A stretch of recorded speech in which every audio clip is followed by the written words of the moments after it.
Hello chess lovers, I have another mind-blowing game for you played by Susan Polgar, who was the first woman to earn the Grandmaster title through tournament play, and at the age of 15 she became the top-ranked woman player in the world and remained ranked in the top 3 for the next 23 years.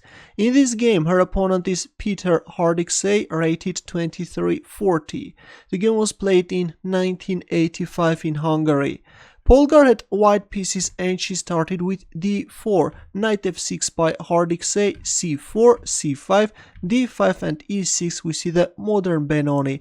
Black's intention is to capture on d5 and create a queenside pawn majority, whose advance will be supported by fianchettoed bishop on g7. We see knight c3, e takes d5, c takes d5, d6, knight f3, g6, bishop f4, a6, black is preparing b5, e4 and bishop g7. Of course, playing b5 straight away was also playable. Actually, this is more preferable, more popular, but we first see bishop g7. And now after queen a4 check, white can create some problems for black and act against this b5 move. Bishop d7, queen b3, and a bad move by black, bishop g4, after which white is gaining a huge advantage. Usually after queen b3, black is placing the bishop on c8 square, both protecting these pawns. If queen a4 check, then again bishop d7.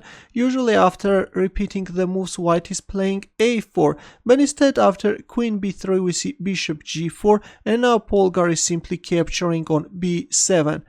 Bishop takes f3. Of course, if you play knight d7 protecting the rook, then white can capture on d6. That's why black captured on f3, but now white is simply capturing on a8. Knight takes e4 and rook c1 over protecting the knight on c3 square. Otherwise, if a move like knight takes e4, then black can capture on e4. If bishop e2, then black can first capture on b2 and then on g2, and of course black is getting a huge compensation. Actually, these bishops can create a lot of problems for white. That's why after knight takes e4 we first see rook c1. Bishop d4 coming after the pawn on f2 square and rook c2. Well, actually capturing on f3 was also playable, though this can lead to some very complex lines, and Polgar decided to play safer. Now there are some threats of rook e8 check, white should play king d2, though white has a huge advantage, but of course this looks a bit unsafe. That's why after bishop d4 we first see rook c2, knight takes f2, rook takes f2, bishop takes f2. Actually this position looks very beautiful. Look at these bishops lined up on f-file, and king takes f2, bishop g4, and now you can pause the video and try to find Polgar's next moves. Ready? Well, imagine that there were no bishop on f1 square, then white could simply play rook e1 check. That's why Polgar played bishop b5 check, developing the bishop with a tempo by giving a check and opening up the first rank for the rook. A takes b5 and rook e1 check. King f8, here comes bishop h6 check.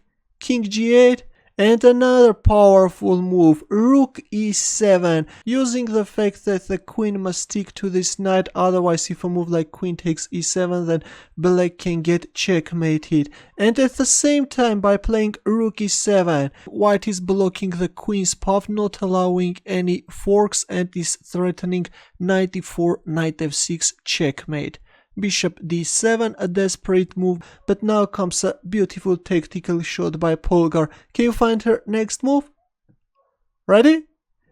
She played queen takes b8. Look at this magnificent queen sacrifice. Well, actually, instead of queen takes b8, knight e4 is also winning. If queen takes e7, then queen takes b8 check, and if bishop e8, then queen takes e8 check, followed by knight f6 checkmate.